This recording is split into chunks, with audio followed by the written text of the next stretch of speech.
परम पूज्य पाक वालिए कुल आलम हजूरे अंबर सरदरे कायनात दसां पातशाहियां दी जोत जुगो जुग अटल सतगुरु धन धन गुरु ग्रंथ साहिब जी महाराज और इन्हां दी पावन पवित्र हजूरी दे विच सवाईमान कौम दे उस महान रहबर बेदी कुलदेव कुलभूषण बाबा साहेब सिंह जी बेदी उन्होंने सालाना याद में समर्पित समागम के शमूलियत कर रहे हैं। मेरे वीर बजुर्ग मातावा भैणा आओ गुरसिख प्यारिओ धन धन सतगुरु गुरु गोबिंद सिंह महाराज वालों बख्शा या फतेह का प्रतीक नारा बुलंद आवाज नाल आखो जी वाहिगुरू जी का खालसा वाहिगुरू जी की फतेह। फतेह ढिल्ली आई है नाले कहने मोदी को भजाना इन्नी क फतेह नाल थोड़ा बचना ने भैणो तुहानू दुनिया के मन्ने परमन्ने अखबारों ने मन लिया तुहाडी ताकत नूं तुहाडा महिला दिवस है जिहड़ा भी सिख कौम के जिन्ने क वीरां की ताकत है जी उन्नी के भैणों की ताकत है। बराबर भिड़ के बराबर चल दो पर फतेह की आवाज क्यों ढली रहनी है। आओ ये मोदी वर्गिया मोदियां पट्टिया सी बाबा साहब सिंह बेदी होना ने यह अजे नहीं उस वेले भी बड़े अजे पैदा होते जेड़े कहते सिक्खी को खत्म करके छड्डना जेड़े कहते आम किरती लोगों कीड़े मकौड़े वांग समझते सी दब के कुचल के लताड़ के जात पात के बरादरी के वितकरे वो बाबा साहब सिंह बेदी उन्होंने भी सीधे किए हुण समा फिर आ बने मोदी वर्गिया भी अपने सीधा करना है। हुण फतेह दे नाल पता लग जाए दिल्ली तक पता लग जाए जेडे अपने वीर उत्ते बैठे हैं। आखो जी वाहिगुरू जी का खालसा वाहिगुरू जी की फतेह।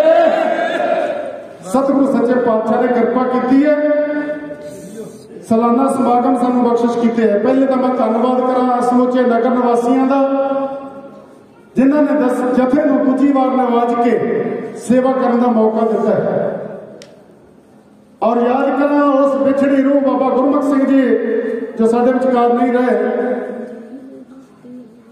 और उन्होंने लैक सपुत्र बाबा सतनाम सिंह जी जो सेवा संभाल रहे हैं। आप समूचे नगर दी संगतां जिन्होंने इन्ना प्यार बख्शिश किया है मैं बड़ा तुहाडा ऋणी हां। हुण याद करना है अपने रहबर अपने उस कौम के आगू जिहड़ा राजा जोगी है और जिन्हों की वंश बड़े सतगुरु धन धन सतगुरु नानक देव महाराज जी नाल संबंधित है। गुरु नानक देव महाराज इस संसार से आए जो गुरु नानक के घर की वडियाई है दुनिया के लोगों ने तो क्या ही किया गुरु नानक की वडियाई उन्होंने की जिन्होंने अगे दुनिया अपना शीश नवाती सी जिन्होंने लोग धन कहते सी बाबा गोरखनाथ वर्गे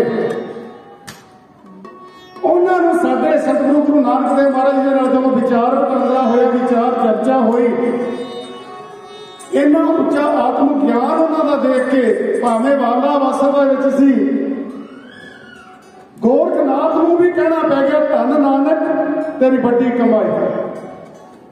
असी उस गुरु नानक देव महाराज जी के पुत्र धीआं गुरसिख प्यारिओ हुण गल चलदी है इन्होंने वंश की दो सपुत्र धन धन सतगुरु गुरु नानक देव महाराज जी के बाबा श्री चंद जी और बाबा लक्ष्मी चंद। कई भुलक्कड़े गल कह देंगे है कि गुरु नानक के सपुत्र से जिहड़े लायक नहीं सी। एक इन्ना का अंदाजा ला लियो एक गुरु नूं एक पीर नूं एक पैगंबर नूं उस खुदा नूं उस भगवान नूं किसी घर दे विच आउण लई उन्हां दे मां बाप की किन्नी तपस्या की लोड़ होती है। धन मां तृप्ता धन पिता कल्याण दास मेहता इस तरह ही गुरु गोबिंद सिंह महाराज जिस पावन पवित्र कुख दे विच आए उन्होंने कितनी कमाई सी। धन धन सतगुरु तेग बहादुर जी महाराज, मां गुजर कौर की कितनी कमाई सी, जिन्हों के घर में खुद रब चल के आया। रब के घर में पैदा होने वाले असीं माड़ा कहने वाले कौन है? ये तो रजा सी वजह सतगुरु नानक देव महाराज की यह उदासी संप्रदा चलनी सी, जिन्होंने एक वक्रे तरीके के नाल दुनिया के लोगों को अपने नाल जोड़ना सी। गुरु नानक देव महाराज ने एक गुरसिखी का मार्ग चुनिया। बाबा श्री चंद जी ने किन्नी कमाई है, असीं तो बड़े आराम के नाल कह दिंदे 151 साल की उम्र, 6 पातशाहियों के दर्शन, किन्ना क त्याग, किन्नी क तपस्या, उन्होंने कमाई को भुलाया नहीं जा सकता। बंदगी करते हैं, सेवा सिमरन करते हैं। दूसरे ने बाबा लक्ष्मी चंद जी, जिथों यह वंश बाबा साहिब सिंह बेदी जी का शुरू होता है। दोवें सतगुरु नानक देव महाराज के सपुत्र ने। बाबा श्री चंद जी बंदगी करते हैं, बाबा लक्ष्मी चंद जी जो रोजाना जिंदगी के बेशक गुरु पुत्र ने। गुरु पुत्र होने के नाते ही इन्ने बड़े कितने बड़े कर्म होंगे उन्होंने जेडे गुरु के घर में पैदा हुए। पर समय का जो चाल है, समय के जो कौतुक ने, जो करतब ने गुरु नानक के घर के, जो जो रास्ते उन्होंने अपनाए। हुण बाबा लक्ष्मी चंद जी इतिहास आप पढ़ते हैं, शिकार खेडते थे। गुरु गोबिंद सिंह महाराज भी शिकार खेडते थे। है तो जीव हत्या, पर कारण सी ये पिछे। गुरु गोबिंद सिंह महाराज जी शिकार खेडिया जदों कोई जानवर ਉਹਦੇ ਤੇ हमला करते सी जेड़ा कि जीव घाती सी। शेरां वर्गे दे शिकार कीते ने, और जदों शिकार के उत्ते वार किया जाता सी भज्जे नठे के उत्ते, तो एक किस्म की सिक्ख्या होंदी सी दुश्मन उत्ते वार किवें करना। बाबा लक्ष्मी चंद जी शिकार खेडदे एक दिन का उन्होंने आना मिलाप होता है बाबा श्री चंद जी के नाल। जब बाबा श्री चंद जी ने लक्ष्मी चंद जी को देखिया, कह लगे भराता है कि तुसीं मेरे नालों छोटे, पर जेड़ा कारज तुसीं कर रहे हो, ये जीव हत्या जो हो रही है, ਇਹਦਾ लेखा आपको एक न एक देना पैना। क्योंकि किसी के उत्ते जे असीं किसी को जिंदगी नहीं बख्श सकते, तो उसकी जिंदगी लैण का भी साडे कोल कोई अधिकार नहीं।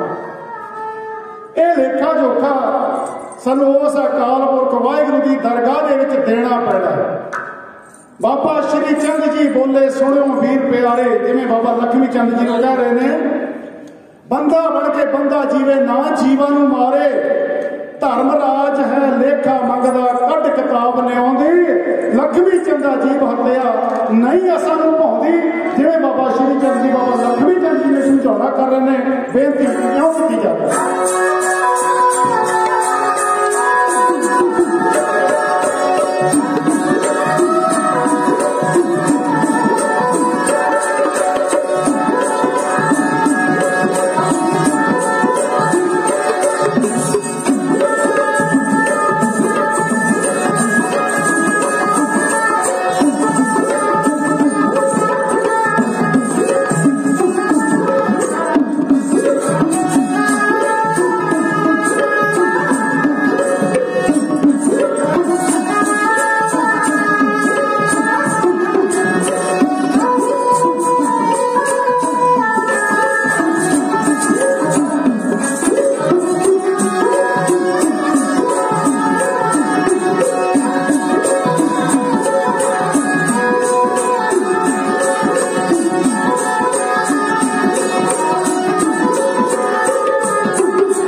छोटे भरा ने समझाना किया। लक्ष्मी चंद जी असी गुरु नानक दे दे सपुत्र हाँ। दुनिया के लोगों ने कल ये गल साडे ते सवाल खड़ा करना है। जीव हत्या का लेखा जोखा देना पैना है। आप भी थोड़ा जिहा ध्यान कर लीए इस गल का। जीव के स्वाद लई गुरु घर दे विच मास दी मनाही है। वो समा सी जदों आनंदपुर साहब वर्गे किले नूं घेरा पिया हुआ सी, 7-8 महीने का लंबा घेरा, राशन के भंडार खत्म हो गए सी, भुख दे नाल शेरां वर्गे गुरु के सूर में सुक सुक के पिंजर हो गए सी। इस पेट की खुराक देण दे लई उस वेले घोड़े झटकाए गए सी। समझौता किया जीव हत्या नहीं करनी चाहिए। हुण जे तां कोई हुंदा अज वाले भरा वर्गा फिर तो उन्हें कहना सी चल तू अपना काम कर, मैनू अपना करन दे। पर नहीं, भरा की भरा इज्जत करता सी। ठीक है वीर श्री चंद जी, जो तुसीं कहते हो बिल्कुल सच है। एहसास किया अपनी गलती का। तुसीं की कहते हो भी लेखा देना पैना, फिर जब लेखा देना ही पैना फिर काहदे वास्ते लेखा भारा करना, फिर लेखा होना ही दे देने। कहते ने तैयारी कर लीए, फिर सचखंड में जाने की कहते घरों राज को जाके पहले लेखा ही दे देने।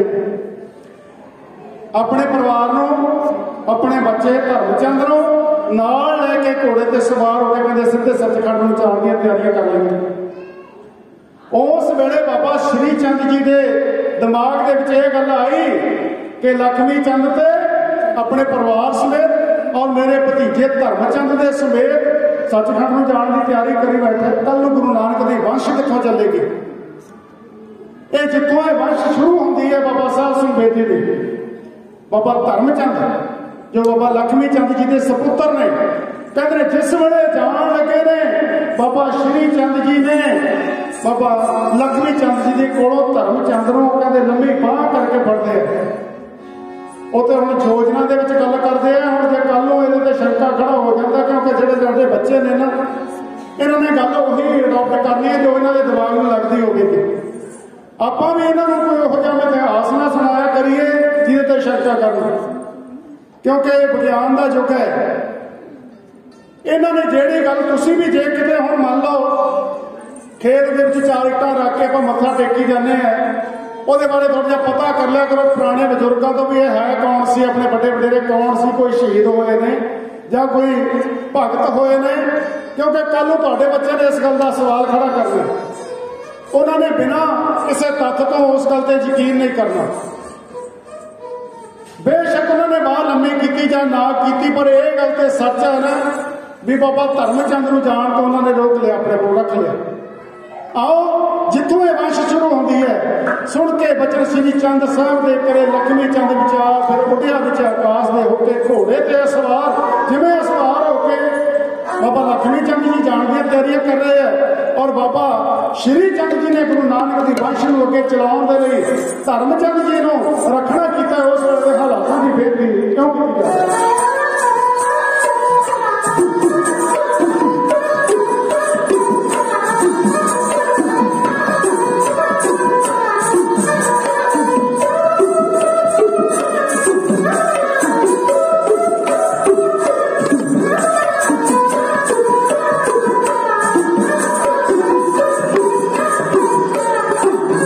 सुन के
बस उसे बाबा धर्मचंद जी तो लैके ये वंश चलिया हुआ बाबा माणक चंद बाबा अवतार चंद चलदा चलदा पीढ़ी 9वीं पीढ़ी जदों आई है बाबा कलाधारी जी। मैं तुहानूं एक बेनती कर लवां, मेरे ढाडी वीर बैठे बड़े दुख नाल यह गल कहनी पैंदी है भी असीं अपना इतिहास नहीं संभाल सके, खास करके बाबा साहब सिंह बेदी जी का। तुसीं यूट्यूब ते सर्च कर लियो, ई बुक्स देख लियो, लाइब्रेरियां देख लियो। बाबा साहब सिंह बेदी जी की जिन्नी की घालना, जिन्नी को उन्होंने साडे खातर परोपकार किए, वो असीं उन्होंने इतिहास नहीं संभाल सके। इतिहास के विचों जिन्ना कुछ मिलता है वो ज्यादातर करामातां के आधार पर है, पर इत्थे गल है कि विज्ञानक धर्म है, साडा सिखां दा धर्म है, जिहड़ा सिੱਖੀ धर्म है, ये कोई जादू टूने तबीत करने वाले का धर्म नहीं, ये पानी च फूका मार के देने वाले का धर्म नहीं, ये तो हक ते सच की खातर लड़ के मरन वाले का धर्म है। 9वीं पीढ़ी आई है बाबा कलाधारी जी, जो धन धन सतगुरु गुरु गोबिंद सिंह महाराज के समकाली ने। गुरु गोबिंद सिंह महाराज गुरु नानक की 10वीं जोत वजों विचर रहे हैं, संसार का कार्य करदे होया मनुखता नूं तार रहे हैं। और इधरों बाबा कलाधारी जी, इधर कहना रहम का घट से गुरु नानक की वंश है। गुरु गोबिंद सिंह महाराज को पता लगे, बाबा कलाधारी जी ने एक स्नेहा भेजा कि बाबा जी आके दर्शन दो। देखो निर्माणता की हद, बाबा कलाधारी जी की सोचते हैं, इतने जे किसी चंगे जे लीडर का सुनेहा आ जाए, साडी अपनी गल्लां ने बस फिर दूजे नाल च रलदा नहीं। वो गुरु का सुनेहा आया, गुरु नानक की वंश है, जान की बजाय बाबा कलाधारी जी ने चिट्ठी लिख दी है दशमेश पातशाह, आउण ते बड़ा दिल करता है तुहाडे चरणों के आवां, पर मन के तौखला की है, मैं संगत के आवांगा, ना जाने कोई गुरु नानक की वंश जान के मेरा सत्कार ज्यादा करने लग पे। मैं अपने मन में महसूस करांगा कि जो गुरु नानक की गुरगति से विराजमान ने, शायद मैं उन्होंने बराबरी ना कर रहा होगा।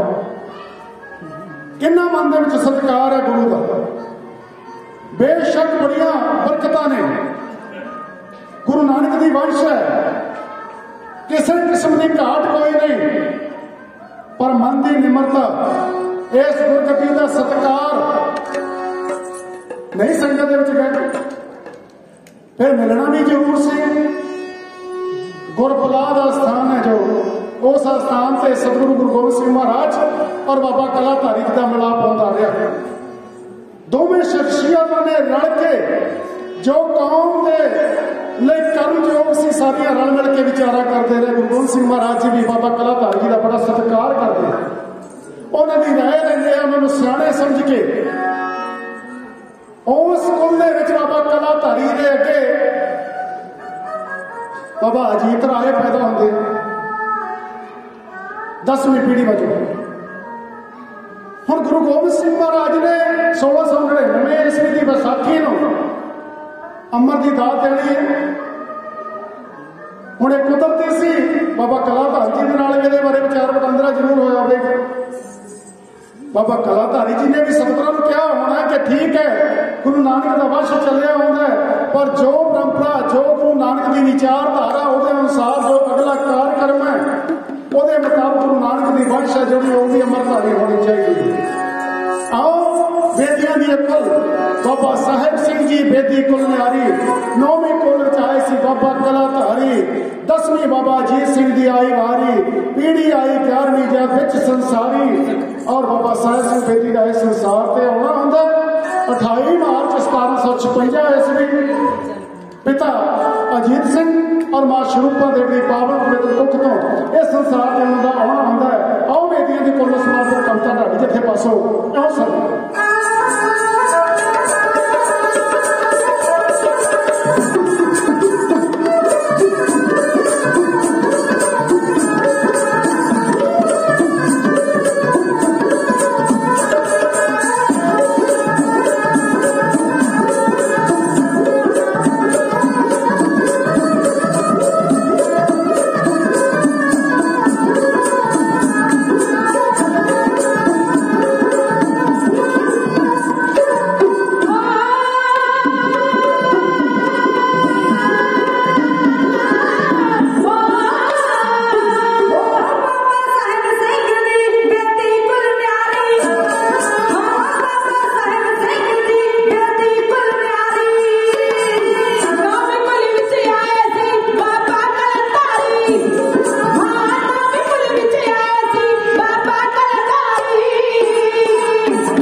बाबा साहब सिंह जी का संसार से होना होया है। गुरसिख प्यारिओ बख्शिशां किन्नियां सी। पहली तो सतगुरु गुरु गोबिंद सिंह महाराज जी ने एक कृपा कर देते सी कि इस घर दे विच एक प्रतापी योद्धा पैदा हो गया। हुण बाबा अजीत सिंह जी अमृत छक के गुरु नानक दे वंश दे विचों पहले अमृत छकण वाले परवरिश चंगे मां बाप की देख रेख हुई है। असी बच्चों से भी बड़ा लांभा जिहड़ा साडा खड़ा होता है कि औलाद साडी कहने च नहीं, औलाद तो साडी तो नशा भारू होता जा रहा है। उसका कारण कोई होर नहीं गुरसिख प्यारिओ, साडी अपनियां घाटां ने, बच्चे का कोई कसूर नहीं। बच्चों ने वो कुछ करना है जो तुहाडे घर दे विच हुंदा है। मेरिया सत्कारयोग भैणां बैठियां ने, तुसीं बच्चे का सारिਆਂ तो पहला स्कूल तुसीं हो।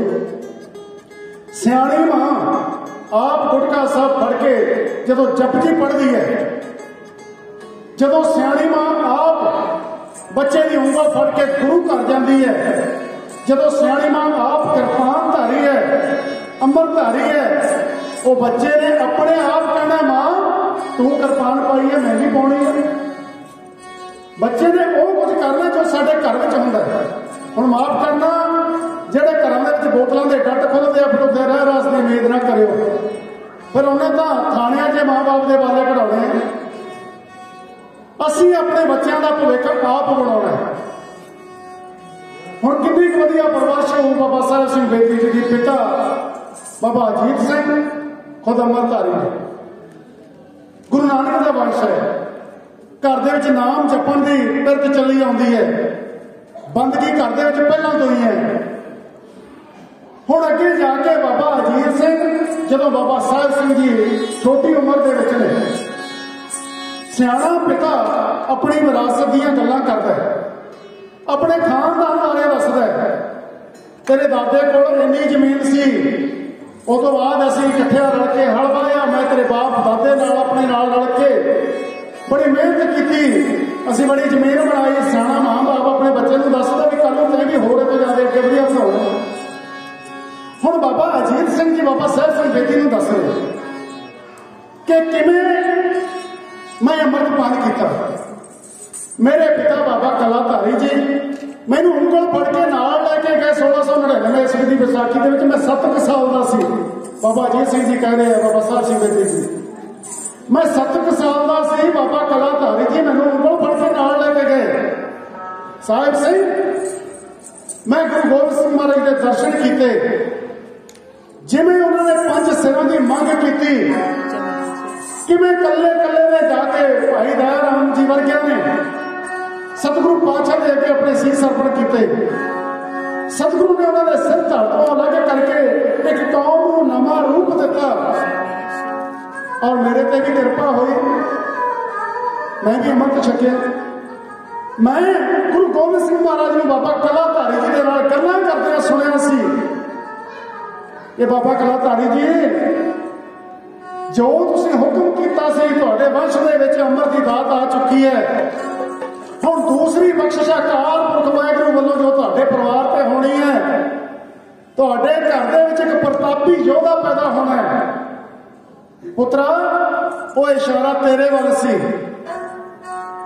हुण सियाणा पुत्र मां बाप का नाम रोशन करदा है। इशारियां मातरी बाबा साहब सिंह बेदी जी समझाउणा की कर रहे हैं, किवें गुरु गोबिंद सिंह महाराज ने कृपा साडे परिवार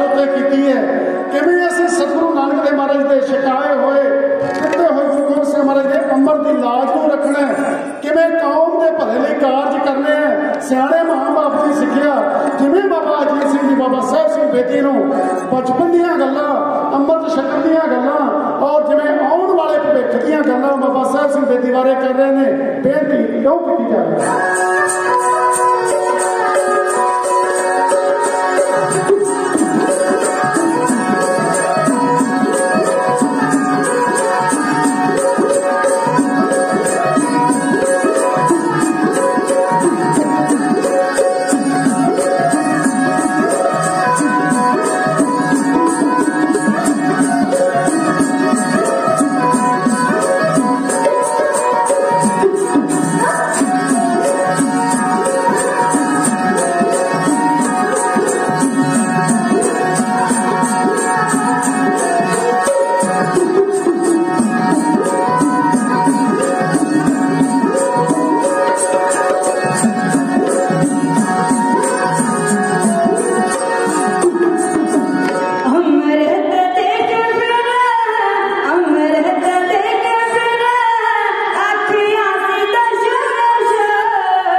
बचनों के गुरु नानक का वासा हो जाता है। गुरसिख प्यारे, गुरु नानक सिख की रसना से वस सकता है जे गुरु नानक के सिद्धांतों से असं पहरा देंगे।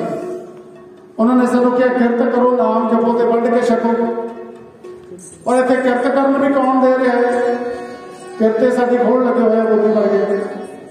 पर गुरु नानक का सानू उपदेश है, सिखा रब का नाम भी 2 नंबर दे, पहला किरत कर। वो तेरी हक सच की की हुई किरत के नाल ओदा जदों तू प्रशादा पानी छकेगा, ओदा अंदर जाके तेरे अमृत बनना है। फिर उस किरत के विचों छके हुए प्रशादे के नाल जदों मन की तसल्ली के नाल तू सिमरन बंदगी करेगा, फिर तेरा ध्यान जुड़ेगा। हुण जे लोकां दी वट्टां वड्ड के टेबल के थल्ले दी रिश्वतां लै के बच्चों को पढ़ाया, चंगियां कारां कोठियां बनाईयां, गुरसिख प्यारिओ, फिर वो की हुई कमाई के विचों जिन्ना मर्जी गुरु घर को दान कर दिओ, जिन्ना मर्जी किसी को वंड दिओ, है तो लुटिया होया ही। दान ते वो लगना है जिहड़ा तो अपनी अपनी की हुई किरत दे विचों करना है। किरत करो, नाम जपो, वंड छको। गुरु नानक की वंश ने एक पहरा दिता। बाबा साहेब सिंह जी बेटी जिन्हों के रसना में गुरु नानक का वस है, जो कुछ कह देते सच हो जाता है। एक करामात के नाल नहीं असीं इस गल नूं जोड़ना। मैं जो इतिहास वाच रहा सी, मैनूं बड़िया करामातां वालियां गल्लां इतिहास दे विचों मिलणों, पर मेरा मन नहीं मनिया। मैं इन्हां दी संगत दे विच जवाब देना, कल नूं किसी ने उठ के इस गल ते खड़ा किंतु परंतु कर दिता भी जे गुरु नानक के वंश ने जां गुरु नानक की गद्दी ने करामातां दिखाउणियां सी, तत्तियां तवियां ते बैठण दी की लोड़ सी, पर सरहंद दी दीवारां विच खड़ने की लोड़ सी, पर दिल्ली के चांदनी चौक में शहादतां देण दी की लोड़ सी। फिर करामातां नाले कर लेंदे सारा कुछ। करामात ना कहर दा। गुरु अर्जन देव महाराज जी को साई मियां मीर जी तो गए थे, पातशाह हुक्म करो दिल्ली के लाहौर की टिकट कर दो, पर मेरे पातशाह ने कहा सी कि नहीं, उस अकाल पुरख का भाणा सिख ने मिठा करके मनना है। और जे मैं इस गल से पहरा देवांगा, कल मेरी सिखी मेरे सिख कल इस गल के अपने धार्मी होंगे। उस अकाल पुरख की रजा दे विच रहना है। वाक सिद्धि हो जाती है, तुसीं बंदगी करते हो, वो अचानक है। मन दी स्टेजां ने, सत अवस्थावां आउंदियां ने, उन्हां दे विचों लंघ के बंदा जदों सिमरन करदा रहिंदा, उहदे मुख ते वाहिगुरू दा वासा हो जांदा, उहदी कही होई गल सच हो जांदी। हुण इहो जी घटना गुरु घर दा रागी है भाई करम सिंह, गुरु गोबिंद सिंह महाराज के दरबार में कीर्तन करता है। अचानक कोई पूर्वला कर्म हो जागया, सेहत उहदी खराब हो गई, अतिसार का रोग हो गया, कुछ भी खाता होया पचता नहीं, बिरकदा, शरीर कमजोर हो गया, शरीर के विच ताकत कोई नहीं रही, बाणी पढ़ने भी दिल नहीं करता, क्योंकि जिन्ना चਿਰ साडा शरीर सही है ना, बाणी भी तां ही पढ़ी चलनी, कीर्तन भी तां ही किते, रब दा नाम भी तां ही जपया जाना, साडी सेहत सही है। ये साडी गड्डी है गुरसिख प्यारिओ, अपनी सेहत का ध्यान रखो। खा खा के गोगड़ा बढ़ाने का कोई फायदा नहीं। हुण खास करके पहले तो असीं किरत करते सी, हुण तो अपने जट्टां ते भी चंगी किरपा हुई है, सारा काम मशीनों नाल हो गया, कुछ भईए कर देंगे, हथी किरत करनी छड्ड दित्ती है। जे मोटर ते जाना तां भी मोटरसाइकिल ते जाना। अपनी सेहत का ध्यान रखो। चंगी सेहत के नाल ही तुसीं बंदगी कर सकते हो, चंगी सेहत के नाल ही तुसीं किसी की सेवा कर सकते हो। भाई करम सिंह रागी है गुरु करता है, कोई पूर्वला माड़ा कर्म जागया, अतिसार की बीमारी हो गई, घर के बिल्कुल है। बाबा साहब सिंह जी बेदी किते उधरों लंघे जा रहे, घर के विचों बीबी ने रोण की आवाज आती है।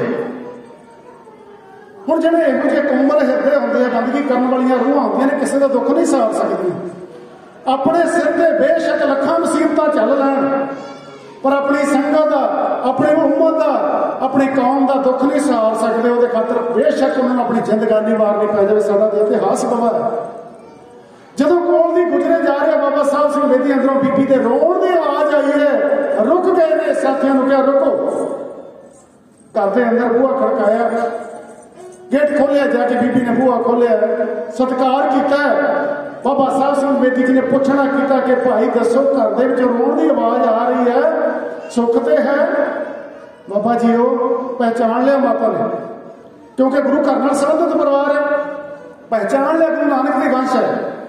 चरनी हथ लाए बेनती की है। मेरा पति भाई करम सिंह है, गुरु घर का रागी है, बीमारी ने घेर लिया, डॉक्टर ने जवाब दे दिता, वैदा हकीमां ने इनकार कर दिता भी हुण इहदे बचन की कोई उम्मीद नहीं, घर च रख के सेवा कर लो। बाबा जी जिउंदे जी किवें बर्दाश्त कर लिए, तड़पदे नूं देखिया नहीं जाता। हुण तुहाडे चरनां दे विच बेनती है, किरपा कर दिओ, दो बचन कह दिओ मुख दे विचों, भाई करम सिंह है जिहड़ा ठीक हो जाए। साधु की रसना ते रब वसदा है, पर इत्थे फिर भी मन दे विच कोई हंकार नहीं आता। बाबा साहब सिंह बेदी की कहण लगे, ओ भाई करम सिंह तू गुरु गोबिंद सिंह महाराज का रागी है, कीर्तन करदे कोलों गुरु घर की सेवा करदे कोलों किते कोई अवज्ञा हो गई होनी है। चल उठ, दिता थापड़ा, चल उठ के बैठ, गुरु पातशाह के चरणों में अरदास करिए। थापड़ा दिता है, बीबी ने हुक्म किया, बीबी लियाओ कुछ इहदे खाण दे वास्ते। खाण वास्ते लिआंदा गया। भाई करम सिंह ने चंद बुरकियां तोड़ के मुख दे विच पाई ने, शरीर दे विच कुछ ऊर्जा आई है, उठ के बैठा हो गया। और जिवें बाबा साहब सिंह बेदी जी ये गल अपने सिर पर नहीं लै रहे कोई बल नहीं, ये गुरु गोबिंद सिंह महाराज की कृपा है, वो उन्होंने रागी है। अवज्ञा होगी होनी है, इंसानी जीव गुरु बख्शंद है। मेरे गुरु पातशाह गुरु गोबिंद सिंह महाराज धन धन सतगुरु नानक देव महाराज की गुरगद्दी ते विराजमान ने। तू अंतरात्मा होकर उन्होंने ध्यान कर, उन्होंने चरणों में अरदास कर। जब रागी भाई करम सिंह होया सख्त बीमार, ਉਹਦੇ ਜਿਉਣ ਦਾ ਕੋਈ ਰਿਹਾ ਨਾ, ਬਈ ਜ਼ਿੰਦਗੀ ਦਾ ਆਧਾਰ ਜਿਵੇਂ ਰੋ ਰੋ ਬੇਨਤੀਆਂ ਕਰਕੇ ਬਾਬਾ ਸਾਹਿਬ ਸਿੰਘ ਬੇਦੀ ਰਾਹੀਂ ਇਸ ਕਰਮ ਸਿੰਘ ਰਾਗੀ ਨੂੰ ਨਿਰੋਗਤਾ ਦੀ ਬਖਸ਼ਿਸ਼ ਹੋਈ ਹੈ। ਉਹਨਾਂ ਦੇ ਬੋਲ ਤੁਹਾਡੀ ਇੱਥੇ ਪਾਸੋਂ ਕਿਉਂ ਸਰਬਤ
बेदी जी की कौम नूं शेरे पंजाब महाराजा रणजीत सिंह का इतिहास तुसीं सरवण करते हो।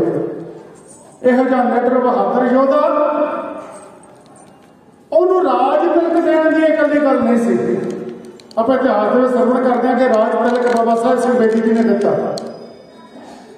1792 ईस्वी के सरदार मान सिंह की मौत होती है। 1780 का जन्म है महाराजा रणजीत सिंह का। मौत तो बाद जिहड़े विरोधी ने वो नहीं सी चाहते कि मान सिंह का परिवार है जिहड़ा अगे बढ़े। महाराजा रणजीत सिंह को खत्म करने की कोशिश, फिर जी राज माता सी उन्हें अपनी कौम पर झाती मारी भी कौन है जो अज इस दुखों की घड़ी के साडा सहारा बन सकता। ये वो राज माता सी महाराजा रणजीत सिंह के नानके कितने है बडोखा, माता राज कौर। इस माता राज कौर को परिवार वाले ने लड़की समझ के घड़े दे पा के दब दिता भी लड़की है। भ्रूण हत्या का हुण भी साडे खासा जरूर सवाल है। लड़की करके खत्म कर देना, जदों घड़े दे पा के दब दिता कहंदियां की सी साडा अपना ही है विरसा। की कहते सी लड़की को खत्म करने की कहते सी लै धीए जा पूरी कत्ती आप ना आई हीरे को कत्ती भी तू ना आई इतने दोबारा मुड़ के इस घर तेरा तो असं लगे काम करना। तू जा तू पूड़ियां का तो रब को जाके घरे जाके हीरे को भेज। याद रखियो ये पुत्रां की कामना तो असं बड़ी करते हैं। तुहानूं सारिआं नूं पता किन्ने क सुखी हैं इन्हां तों। सारे दुखी है, कोई घट है कोई वध है। धी हले फिर भी सोचती है, सौरे घर बैठी भी पेटियां का सोचती है मेरे बाप की चढ़ती कला रहे, मेरे भरा ने जो उन्होंने कारोबार वाधे होण किन्नियां किन्नी सुखना सुखती। उस माता राज कौर को घड़े के पा के दब दिता है लड़की है। बाबा आकड़नाथ जिन्होंने इस गल का पता लगे परिवार वाले इकट्ठिया किया जाकर कढ़ाया। ओए भलियो ये जिन्हों लड़की समझ के तुम दबन लगे हो, जिन्हों खत्म कर लगे हो, यदि कुख के विचों महाराजा पैदा होना। ये बचन सी महाराजा रणजीत सिंह वाले। उस राज माता ने देखा कि मेरी हमदर्दी करने वाला कौन है। सारे सिख सरदार ने अलग अलग मिसरा बना के आपस कहते लड़ लड़ मरते है। बाबा साहब सिंह बेदी ते नजर गई है। उन्होंने बेनती की महाराज तुसी गुरु नानक दी वंश हो, मेरे लड़के का ध्यान रखो। फिर बाबा साहब सिंह बेदी ने जो सिक्ख्या दी 12 साल की उम्र बनी। इस हिसाब नाल उस वेले महाराजा रणजीत सिंह जी उस वेले राज तिलक नहीं होया। इन्हू समर्थ बनाया पहला बाबा साहब सिंह बेदी ने। जिद्दे 18 साल का होया उधरों अबदाली का पुत्र शाहजमान लाहौर बैठा। ये शाहजमान के कोल जदों सिखां की गल गई, ये बड़े हंकार कहने लगा कहना मैं जानता सिखां नूं।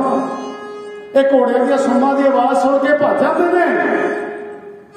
यह गल का पता लगा महाराजा रणजीत सिंह को 18 साल की उम्र है, लैके 20 सवार घोड़े से होके सवार लाहौर के सम्मन बुरज के हेठा खड़ के ललकार के आख्या आया अबदाली के पुत्र शाहजमान देख चरत सिंह का पुत्र आया, आप मेरे च हिम्मत है मेरे दो हथ कर ले। उत्थे खड़ के बंगार के शाहजमान जब बाहर ना निकलिया सूरमगति की मोहर ला के महाराजा रणजीत सिंह वापस आया। उन्हें समर्थ बनाया। आखिर 1801 जो सिख रियासत आपस लड़ लड़ मरदियां ने महाराजा रणजीत सिंह को चुनिया और जोड़े खिताब दिते दुनिया के लोग तो राजे महाराजा के नाम ला लैके वडियाइयां करते सी। पर बाबा साहब सिंह की उच्ची सुच्ची सोच महाराजा भी बनाया और खिताब दिता फजले खुदा खादमे कौम। एक कौम का राजा नहीं, एक कौम का नौकर है। ये महाराजा रणजीत सिंह से कहा जाएगा, खालसा सरकार कहा जाएगा, ताकि मन के भी हंकार ना आए। फिर महाराजा रणजीत सिंह ने जिहड़ा सिक्का चलाया वो भी नानकशाही रुपया, नानकशाही सिक्का धन धन सतगुरु नानक देव महाराज के नाम के उत्ते जिवें बाबा बंदा सिंह बहादुर ने सिक्का चलाया सी, महाराजा रणजीत सिंह ने वो सिक्का चलाया। बाबा साहब सिंह बेदी जिवें महाराजा रणजीत सिंह को समझाना कर रहे हैं, बेशक तेनों कौम का महाराजा बनाने लगे, पर जेडे असूल ने वो दृढ़ कर ले। राजा कदे विलासी नहीं होना चाहिए, राजा कदे हंकारी नहीं होना चाहिए, वो प्रजा का हमदर्द होना चाहिए। इतने तो थोड़ी जी सत्ता आ जाए, चंद पैसे किसी को आ जाए, वो हंकारी हो जाता है या विलासी हो जाता है, दुनिया से जुल्म कर लग जाता है, अपने होंद को भुल जाता है। रणजीत सिंह तेनों गुरु नानक दी वंश वालों आशीर्वाद है, तू प्रजा का भला चाहना है, प्रजा उत्ते कदे भी राजा होकर जुल्म नहीं कमाना चाहिए। बाबा साहेब सिंह जी बेदी वचन सुनाते ने, महाराजा रणजीत सिंह को इंज समझाते ने, बैठ गद्दी ते इदा राज कमाना चाहिए कि प्रजा उत्ते जुल्म कदे नहीं ढाउना चाहिए। महाराजा रणजीत सिंह की जो सिक्ख्या जो काम देन बाबा साहब सिंह बेदी वालों जो नसीहत महाराजा रणजीत सिंह को की जा रही ने बेनती क्यों की जा रही।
माड़ा जी मैटर है कि 10 तुम भी गोडे फिर सिद्ध से लागे करना। तो मैं हम संखेप के बाबा साहब सिंह बेदी जी ने 2 घटनावां कह के आखिरी कविता कहा के खेमा के जाचक हो जाना। इतिहास बड़ा लगता है, बड़ा कुछ है बाबा साहब सिंह बेदी के इतिहास के चंद को घटनावां। एक तो घटना है बाबा साहब सिंह जी बेदी दरबार लगा के बैठे उनका साहब की धरती उत्ते। दादन खां का एक फकीर है हरिहर, ये आया, इन्हें आके देखिया बाबा साहब सिंह जी बेदी तख्त के उत्ते विराजमान ने, संगत बैठी है। आके नीचा दिखाने के लिए आप बाबा साहब सिंह बेदी जी को उपरली जगह पर खड़ गए। उपरली जगह पर जाके बैठ गया। संगत ने गुस्से में आना सी, बाबा जी का सत्कार करते थे। उन्होंने कहा भाई तू थले आ, ये महापुरुषों के सत्कार वास्ते तो असं उपर बिठाने हैं। बाबा साहब सिंह बेदी जी ने भी देख लिया भी गल तो साधु की इस घटना में कोई रमजते है नहीं, तो साधु है उची जगह पर आके बैठने की लोड़ सी। साधु के तो नम्रता ही बड़ी होती है।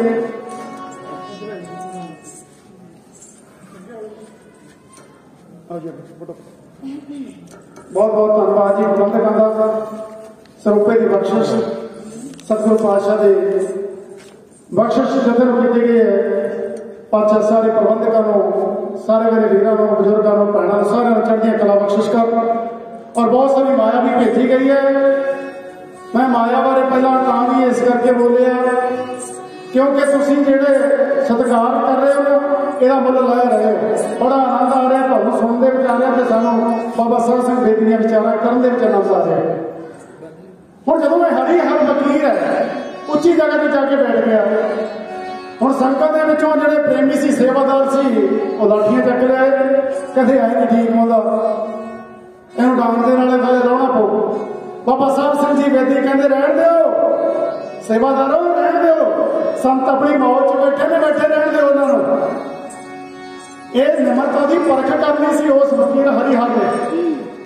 आके बाबा साहब सिंह बेदी जी के चरणों से डिग गया, कहने लगा जी जैसा सुनिया सी ओहो जिहा ही पाया, गुरु नानक दी बख्श है। बिल्कुल सही गल है, तुहाडे विच निमरता है। मैं निमरता परख कीती सी क्योंकि तुहाडे बाबा श्री चंद जी ने भी किसी वेले गुरु रामदास महाराज की परख कीती सी। की कहा सी पुरखा, गुरु रामदास पातशाह जी दा दाड़ा बड़ा लम्मा सी। पुरखा दाड़ा कहने वास्ते बढ़ाया।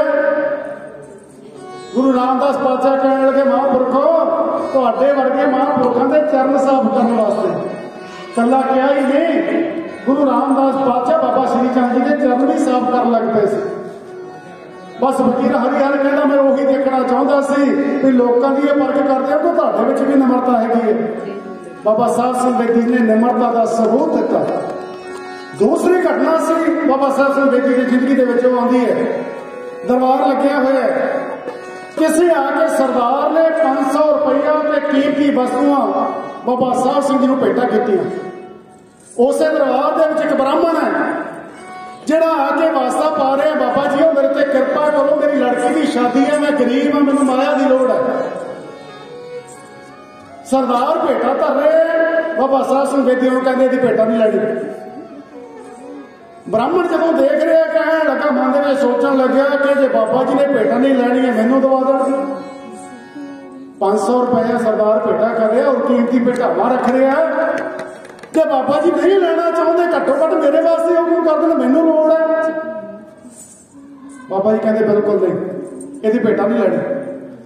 इन्हें चलो भाई बस्ती राम जी का नाम है, उन्हें 100 रुपए ते कुछ भेंटावां रखियां। बाबा साहब सिंह बेदी कहने लगे बुलाओ ब्राह्मण नूं, बुलाओ नूं, बुला के आ भेंटा दिओ। संगत ने पूछना ही सी महाराज वो 500 रुपया रखता सी, तुसीं ओहदी भेंटा कबूल नहीं की, 100 रुपये वाली कबूल करके तुसीं ब्राह्मण नूं देण वास्ते कर लिया। बाबा साहब सिंह जी बेदी जान रहे सी किहड़ी हक सच की कमाई है, किहड़ी लुट के लिआंदी हुई है। बस इत्थे प्रसाद ते फिर उसे दे लगना जिहड़ी हक सच वाली है। ये परख सी, उस ब्राह्मण नूं दान दिता। हुण अगली जिहड़ी घटना है, जिहड़ा बाबा साहब सिंह बेदी ने तलवार फड़ के जंग कीता है, आपां मलेरकोटले वाला भी कहने अताउल्ला खान दे नाल, पर एक होर जंग भी रायकोट की धरती ते होया। सलार रोशन खान बाबा साहब सिंह जी बेदी खुद कीर्तन करते थे, राठी सिंह के कोलों कीर्तन करवाते थे।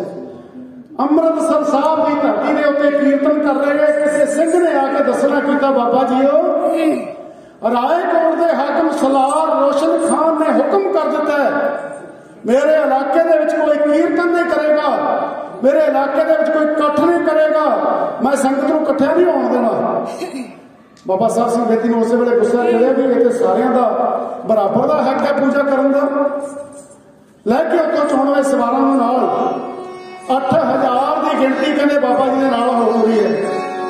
आके रोशन खान को मंगाया, चिट्ठी लिखी है रोशन खान, ये सारे मुल्क बराबर ने, सारे उस वाहिगुरू जी उस अकाल पुरख की बंदगी करता, सब बराबर अधिकार है। गुरसिख प्यारिओ आ सानू भी हुणे मिलिया थोड़ा चिर का, बाबा रविदास जी का प्रकाश पुरब लंघ के गया, उस वेले तुहानू कोई बंदगी नहीं सी करन दिंदा, तुहानू हक ही कोई नहीं सी, सिर्फ ते सिर्फ ब्राह्मण पूजा कर सकता सी, वही दान पुण्य करते करवा सकता सी। तुसीं ते उन्हां दी जुत्तियां साफ करन वाले सी, जिहड़े आपां सारे शूद्र झेड़दे सी आपां। इहदे सानू हक साडे महापुरखां ने, साडे गुरु साहिबानां ने सानू लैके दित्ता। जिहड़ियां मेरियां भैणां उस वेले शूद्र जाति का ते औरत जाति का तो इन्ना ज्यादा तिरस्कार किया जाता सी, पैर की जुत्ती समझा जाता सी, नरकां दी अधिकारी समझा जाता सी। भैणों तुहानू कोई हक नहीं सी, तुसीं इस तरह गुरु पातशाह के चरणों जाके बैठ सकते। अज भी हिंदू धर्म दे विच औरत नूं मंत्र नहीं दिता जा सकता, मुसलमान धर्म दे विच औरत जिहड़ी वो मस्जिद दे विच जाके नमाज अदा नहीं कर सकती। ये तो सिर्फ तुसीं गुरु नानक दियां पुत्रियां हो, जिन्होंने अपने वीरां के बराबर बैठने का अधिकार दिता है। गुरु पातशाह ने कह दिता है जे मेरा सिंह कृपान पधारी होगा तो मेरी धी है जी वो भी बराबर की हकदार है। जे वो सिंह है तो यह भी सिंघनी है, जो सिंह है तो एक और है, बराबर का अधिकार सानू दे के दिता है। पर याद रखियो वो समा सी सानू बंदगी नहीं सी करन दित्ती जांदी, सानू मंदिरां दे विच जाण नहीं सी दिता जांदा, वो ते समा सी सानू जाण नहीं सी दिता जांदा। पर हुण अपने दे झाती मार लियो, हुण असीं बंदगी करदे कोई नहीं। हुण गुरु पातशाह ने सानू लैके दे दित्ती बंदगी, हुण असीं करदे कोई नहीं। गुरु घर जाना सानू औखा लगदा। अमृत कौड़ा विख्या मिठी, निंदा चुगली करनी सानू चंगी लगती है, गुरु दी गल्लां करनियां सानू नहीं चंगियां लगदियां। बस इन्हां गल्लां तो बच जाओ। बाबा साहब सिंह बेदी जी दे तुसीं सालाना समागमां दे विच शमूलियत कर रहे हो, उन्हां नूं प्रेम करन वाले हो, उन्हां दी जिंदगी दी घटनावां दे विचों असीं बड़ा कुछ सिੱਖਣਾ है। नहीं तो कोशिश इधरिया उधरिया गल्लां मार के असीं अपना टाइम पास करके भेटा लैके तुर जाना होंदा है। मेरी कोशिश सी कि जिन्ना भी दीवान 1.5 घंटे का होगा तो बाबा साहब सिंह बेदी बारे ही विचार की जाए, क्योंकि यह इतिहास बड़ा विलक्षण है। असी उन्होंने वारस हाँ, असी इस धरती के वारस हाँ जिथे उन्होंने चरण पे ने। सो गुरसिख प्यारे इस सलार रोशन खान बाबा साहब सिंह बेदी ने चिट्ठी लिखी है। रोशन खान बंदगी करना सबको बराबर का अधिकार है। यह हंकार ने मोड़ बोलिया, हंकार के नाल ने मोड़ में चिट्ठी का जवाब दिता, मैंने तुहाडी किसी गल की कोई परवाह नहीं, ना ही मैंने तुहाडा कोई डर है। मैं अपनी हुकूमत करनी जानदा, मैं अपनी प्रजा के उत्ते जो मर्जी हुक्म चाह सुना सकता है। फिर बाबा साहब सिंह बेदी ने कहा भी जेडे लातों के भूत है बातों से नहीं मानते, ये सबक सिखाना पड़ेगा। लाओ जी बाबा साहब सिंह जी सोच के और